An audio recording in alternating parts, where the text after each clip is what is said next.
Uang beredar saat ini hanya 44% dari GDP nasional dan ini berbahaya dari kacamata orang yang mengerti ekonomi makro dan mikro di Indonesia. Maaf, informasi seperti ini memang terlihat nyinyir kepada menteri jagoan yang berprestasi internasional. Namun entah mengapa, mungkin karena nggak banyak yang paham ilmu ekonomi, maka melihat data seperti ini yang tidak membuat ekonomi bergerak ini saat ini terlihat biasa saja. Padahal kalau melihat dari indikator ekonomi seperti di awal tadi yang mendapatkan data bahwa uang beredar saat ini hanya 44% dari GDP nasional, ini artinya banyak sektor ekonomi yang sakit keras, sakit kronis. Sayangnya data seperti begini, yaitu yang 44% uang beredar, nggak banyak yang paham cara bacanya bahwa ini berbahaya bagi ekonomi sebuah negara. Malaysia, Filipina, Thailand itu 120%-an uang beredar dibandingkan GDP nasionalnya. Ini sama-sama kena COVID loh ya negaranya. Negara-negara di ASEAN ini dalam 7 tahun terakhir pertumbuhan ekonominya adalah 50%-an dibandingkan pejabat saat ini yang hanya bisa membuat 20% tumbuh dalam 7 tahun. Padahal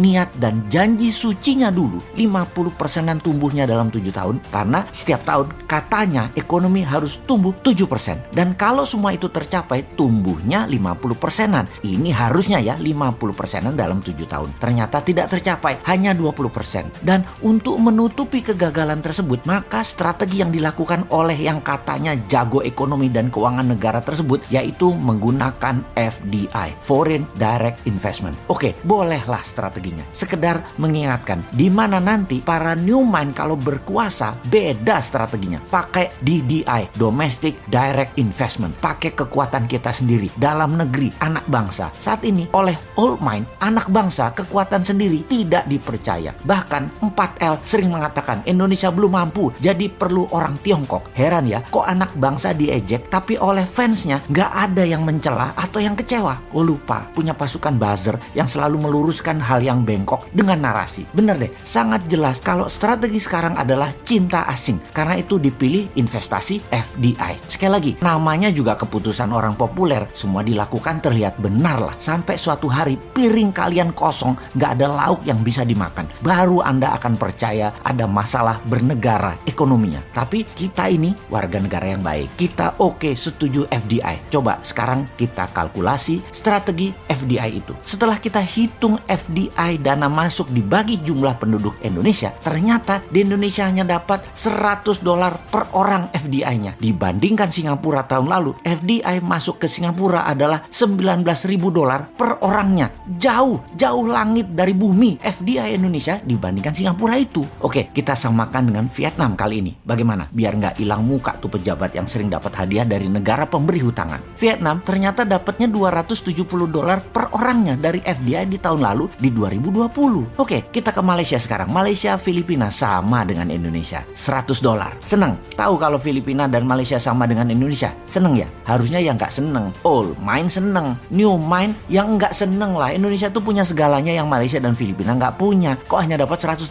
Lalu apa strateginya? Ya kembali ke klasik. Karena Oldmind bisanya cuma satu, yaitu hutang lagi. Oke, mau lihat dari kacamata mana indikator ekonominya sekarang? Bagaimana kalau kita lihat dari pertumbuhan kredit? Tiap tahun harusnya kredit disalurkan itu tumbuhnya 15% dibanding tahun sebelumnya. Di mana 15% itu pasti akan menumbuhkan 7%-an ekonomi. Namun, beberapa tahun belakangan ini, kredit hanya 2-3% pertumbuhannya. Ya bagaimana ekonomi mau tumbuh 7%? Gak ada likuiditas begitu. Bisa mikir gak sih ini pejabat yang berkuasa tentang ekonomi? Jadi wajar kan tumbuhnya tahun lalu minus 2%. Lalu kita sudah hampir 4 kuartal nih minus terus pertumbuhannya. Kita lihat deh di awal tahun 2021 ini deh. Minus apa plus? Kalau minus jadi 4 kali atau 4 kuartal. Ini menunjukkan kinerja ekonomi negatif. Bahaya ini kalau rakyat mulai lapar. Tapi jujur deh, saya menilai bagus banget narasi para buzzernya. Sehingga rakyat nggak sadar ekonomi ke arah berbahaya. Keren buzzernya, keren. Narasinya keren. Jadi bernegara pakai narasi ya baru kali ini. Kalau yang lain kan bernarasi pakai fakta dan pakai pertumbuhan ekonomi. Kalau sekarang pakai narasi. Tapi narasi narasinya emang keren. Asli nih, kalau ternyata sampai tahun 2021 akhir rakyat ekonominya makin berat, maka bisa-bisa pejabat populer tadi jadi nggak populer.